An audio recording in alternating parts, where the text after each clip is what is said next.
שלום לכולם, מה שלומכם? אני מייצרת את ההקלטה הזאת כי בעצם במפגש הקודם שעשינו ערכנו היכרות מאוד מעמיקה אחד עם השנייה, אבל לא הספקנו לעבור על התוכן שתכננתי למפגש הקודם, ולכן אני מקליטה כרגע את ההקלטה הזאת עבורכם. ההקלטה הזאת בעצם מהווה תקציר של המצגת. אני אעבור על הדברים, אני מקווה שזה לא יהיה ארוך מדי, כדי שלא תשתעממו. אבל אני כן חושבת שהרקע הזה הוא חשוב ומשמעותי להשתלמות שלנו, כי הוא בעצם, המטרה היא לתת איזשהו רקע תיאורטי מחקרי על הנושא של מחקר יצירה. אז אני אתחיל.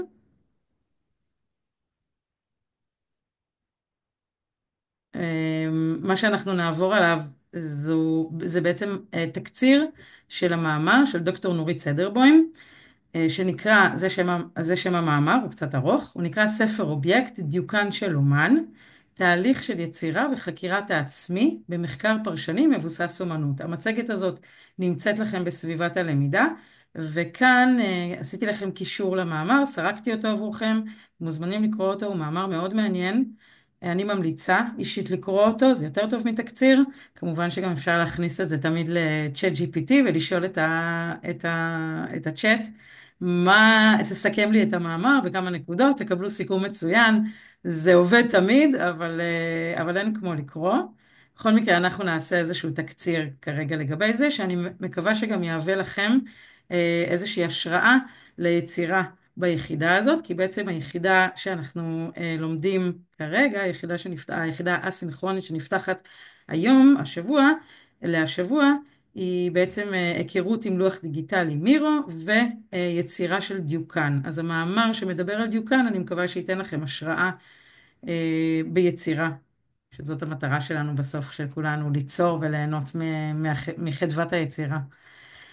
אז זה שם המאמר, כמו שאמרנו, ספר אובייקט, דיוקן של אומן, תהליך של יצירה וחקירת העצמי במחקר פרשני מבוסס על אומנות.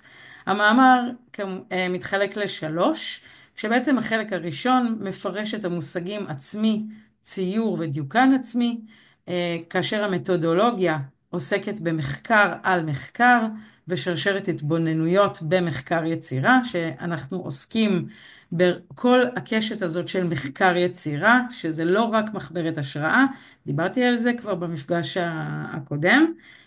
המחברת הוא חלק אחד מתהליך מחקר היצירה, זה בעצם שיטת מחקר שהיא רחבה.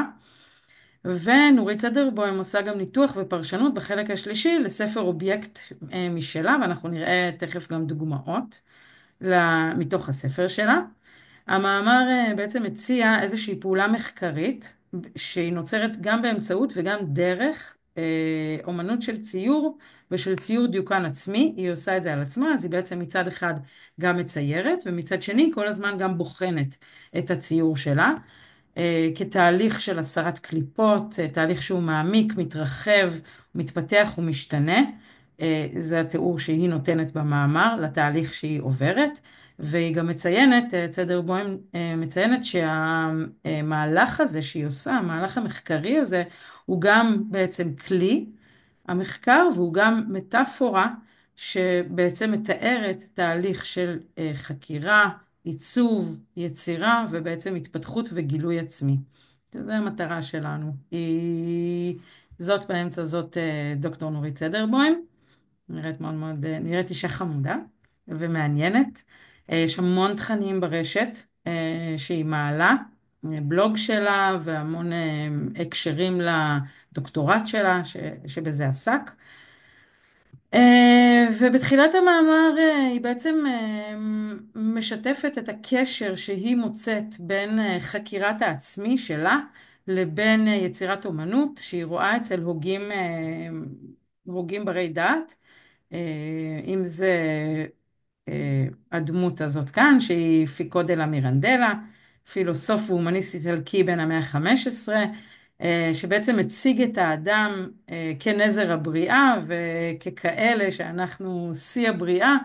יש לנו בעצם את החובה להשלים את עצמנו כציירים טובים או כפסלים זריזים. זה התפיסה פיקו דה לה מירנדלה, כשהיא מעגנת את המחקר שלה גם אצל ז'אן פול סרטר, בתיאוריה שלו, תיאוריית חירות האדם, שבעצם טוענת שאנחנו, החיים שלנו, חירותו של אדם, זאת האפשרות שניתנה לנו ליצור, או לכל אדם, ליצור את החיים שלנו כיצירת אומנות, וככזו, זה קצת מגלומני, אין ספק, אבל ככזו, כיצירת אומנות, בעצם התהליכים שקורים לנו בחיים, הם חומרי הגלם שניתנים לנו כדי ליצור את החיים, כחומר ביד היוצר. זו תפיסה שיכולה להיות ככה מעניינת להסתכל על הדברים, בעצם כל תהליך שקורה לנו. פה בצילום בחרתי את צילום של ז'אן פול סרטר שאוחז בדף, דווקא בביקור שלו בישראל, ביחד עם, פה מצד ימין, אוחזת בזר, סימון דה בובואר, ומימינם לאה גולדברג, ובמרכזם אברהם שילונסקי, קצת כדי לסבר את האוזן על אנשים מעניינים ורלוונטיים. והיא מדברת, נורית סדר-בוים מדברת על המשפט מתוך ספר משלי, כמים הפנים לפנים, כך פני אדם לאדם. ומי אם לא הפנים של של חיים ילין, כדי להתבונן רגע תוך הנפש ותוך מה שקורה, מה שכולנו עוברים בתקופה האחרונה, ומה שעובר על כל מי שמסביבנו. את הדיוקן הזה של חיים ילין צילם ינאי יחיאל, המדור שלו בהארץ, ענייני פנים, אפשר לזהות את הרקע הלבן ואת ההתבוננות אל תוך ממש צילום של דיוקן שמתבונן פנימה אל תוך העיניים של המצולם. במקרה הזה אחד האנשים באמת שלהתבונן בתוך העיניים שלו זה להתבונן לתוך המציאות של החיים שלנו. והיא באמת מדברת, נורית סדר-בוים באמת מדברת על הנושא הזה של פנים, כמחקר שעוסק בחקר של פנים, פאות, צדדים, צדדים מרובים, פנים מרובות של האני שלנו, שיכולים להיות צדדים שונים בעצם של אותו מטבע. אם אנחנו בפוסט-מודרניזם עסקינן, אז באמת יש בתוכנו תמיד גם ניגודיות שקיימת, אנחנו גם וגם, אה, אנחנו מסוגלים בדרך כלל להכיל את זה, לא תמיד, אבל לרוב. היא מדברת על פנים בעצם כמפת דרכים אל הפנים, פנימה, התבוננות פנימה אל עצמנו, אבל גם התבוננות בפנים של מי שעומד מולנו, בפני הזולת, שבעצם יכולה לשקף לנו את עצמנו כמו מראה. היא מדברת על המושג דיוקן, שבעצם מגיע מתוך המילה דיוק, דיוקן, דיוק, הלימה למציאות, ריאליזם. או דיוקן בהיבט המשמעות המקורית שלו, שבעצם הכוונה לדיו כאן, כפל דמות, דמות אשר לה כפל משמעות אולי. מעניין להסתכל על זה בהיבט הזה של דיוקן, אולי דיוקן שמתבונן אל תוך דיוקן. ובהיבט של דמות, מלשון דומות ודמיון, בהיבט של זהויות. ואולי דמות גם בהיבט של פנטזיה וחזון, להידמות למשהו, את הכל מחשבות שהיא מדברת עליהן בתוך המאמר. אה, כאן אנחנו יכולים לראות ממש עבודה אחת, דף אחד מתוך הספר שלה שהיא חוקרת במאמר, כשהיא בעצם מעלה משפט מתוך הספר שתמונתו של דוריאן גריי, עמוד 42, ספר שכתב אוסקר ויילד.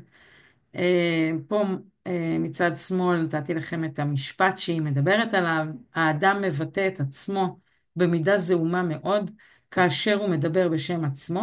תנו לו מסווה ויגיד לכם את האמת. כשהכוונה פה היא בעצם קצת לכיסוי או מסכה, כיסוי והסתרה. כשאם אנחנו מתייחסים לדברים של ז'אק דרידה, שהיא אומרת במאמר, היא מדברת על הכתב והציור, שבעצם ממלאים את מקום הדיבור, וכולם בבחינת חשודים שיש לפענח. זאת אומרת, הכל הוא בעצם משהו שאנחנו מנסים לפענח אותו, ושאולי יש לו משמעויות. היא מדברת על ההיבט של הגלוי, ומתוכו, מתוך הגלוי, בעצם מוציאים את הסמוי, ובעצם שפת האומנות היא רשת שלוכדת אליה את תוכני הנפש הפנימיים והלא מודעים, וכך נוצרת המסכה, שאוסקר ויילד מדבר עליה, שאותה האומנות מבקשת להסיר בהמשך. אז בעצם היא מדברת על שתי פעולות. פעולה אומנותית אחת, שהיא השלב הראשון, שבה אנחנו מייצרים מסכה, והפעולה השנייה היא הפעולה המחקרית, שבה אנחנו בעצם מנסים להסיר את המסכות. ואני חושבת שיש פה איזושהי אה, התבוננות מעניינת בכלל על אומנות, כי, באמת בנושא הזה של קליפות שהיא מדברת עליו. היא נותנת משפט של אנדריאה מרשנד, שאומר, אני מצייר את עצמי כדי להגיח, והיא נותנת עוד אינטרפטציה משל עצמה ואומרת, אני מציירת את עצמי כדי להציף. ובהיבט הזה, רגע לגבי הספר אובייקט שהיא בחרה, ספר האובייקט שהיא בחרה לעסוק בו ולחקור אותו, היא בעצם מייצרת, היא בוחרת בספר שנקרא שירת האגם הגווע. זה ספר צילומים שמתאר את הייבוש של אגם החולה, והיא מדברת, והיא עובדת בתוכו, כשבעצם חלק מהתהליך הוא גם התבוננות אל תוך הבחירה האיקונית הזאת בתוך הספר, ולא סתם היא אומרת, אני מציירת את עצמי כדי להציף, ומתייחסת לספר הזה, לייבוש של אגם החולה, ואז להבנה שהייבוש הוא בעצם תהליך לא נכון, ומתוך השבר הזה או המשבר הזה של הייבוש, נוצר תהליך של הצפה מחדש ותיקון, כשהתהליך שלה בעצם, התהליך של המחקר הוא תהליך שנבנה גם על שרשרת התבוננויות, התבוננות שוב ושוב ושוב וחקירה תוך כדי, מפגש המראה, זה בעצם איזשהו מפגש שהיא עושה בתוך זה, חלק מהתמה שהיא חוקרת, שהיא עושה בהתבוננות בדיוקן העצמי, בעצם התבוננות מתוך מראה וציור. וכמובן זה מרפרר לשלב המראה של לקאן, שלב התפתחותי, שמתוך המחשבה על הספר אומן, על המחברת הזאת, היא נותנת כל מיני נקודות ורעיונות לחקר ולהתייחסות, שאפשר להתחיל איתן כנקודת פתיחה במחשבה על הספר, וזו אולי הזדמנות ככה לחשוב גם על הספרים ועל המחברות שאתם בחרתם. אם זה ספר חלק, אז מה זה אומר? ואם זה ספר שבחרתם שיש לו כבר איזשהו מטען, אז זה יכול להיות גם חלק מההתבוננות. היא נותנת התייחסות לספר שלה, שהיא בחרה בנקודות כמו הרס והתחדשות, תהליך של דקונסטרוקציה, דימוי שלה גם כמטאפורה לדיוקן העצמי, כמו שאמרנו, אני מציירת כדי להציף. נקודה נוספת להתייחסות זאת בעצם האחריות האקולוגית, קיימות כצמיחה מתוך משבר, תהליך של שבר ותיקון. השם של הספר שהיא מדברת עליו, שירת האגם הגווע, שמהדהד לשירת הים, בהקשרים תנכיים.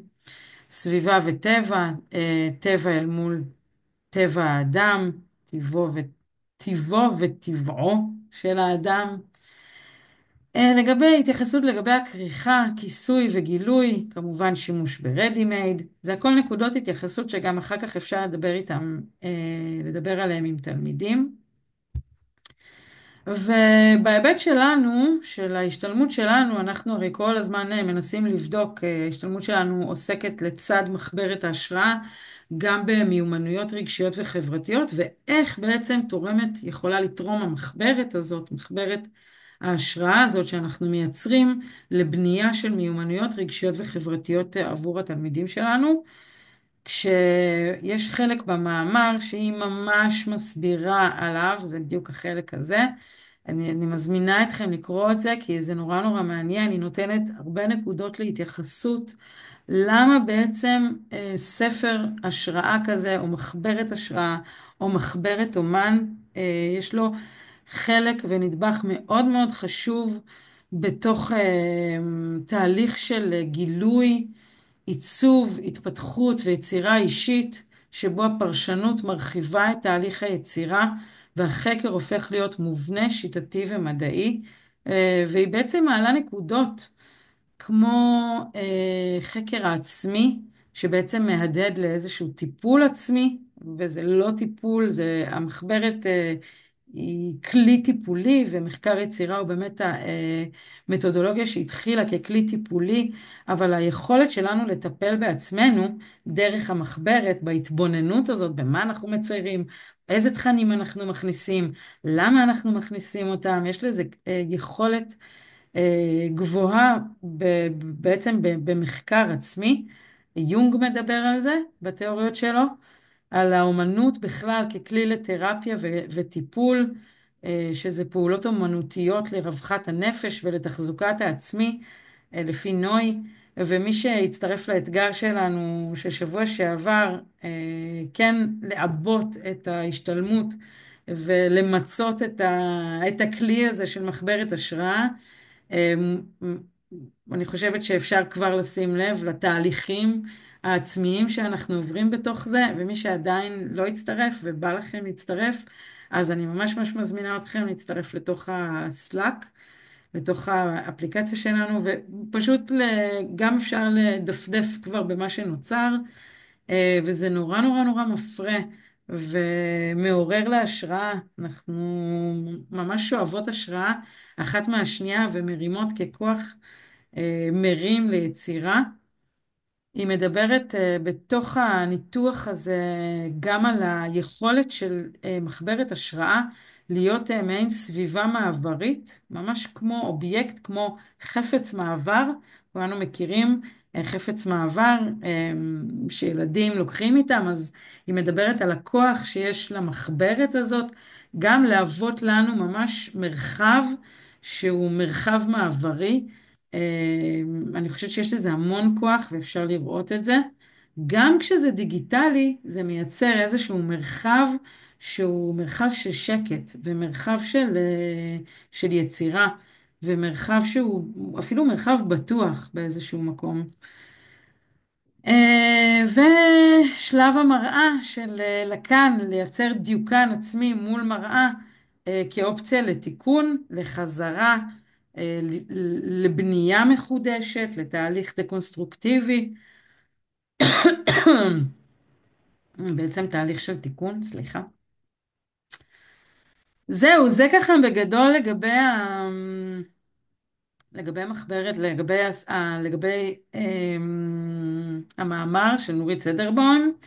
לגבי בריף על ההשתלמות, אני חושבת שעברנו על זה, אז זהו פחות או יותר מה שאני רציתי להגיד לכם, ואני מקווה שנהנתם ושתהנו מהמשימה, ליצור דיוקן.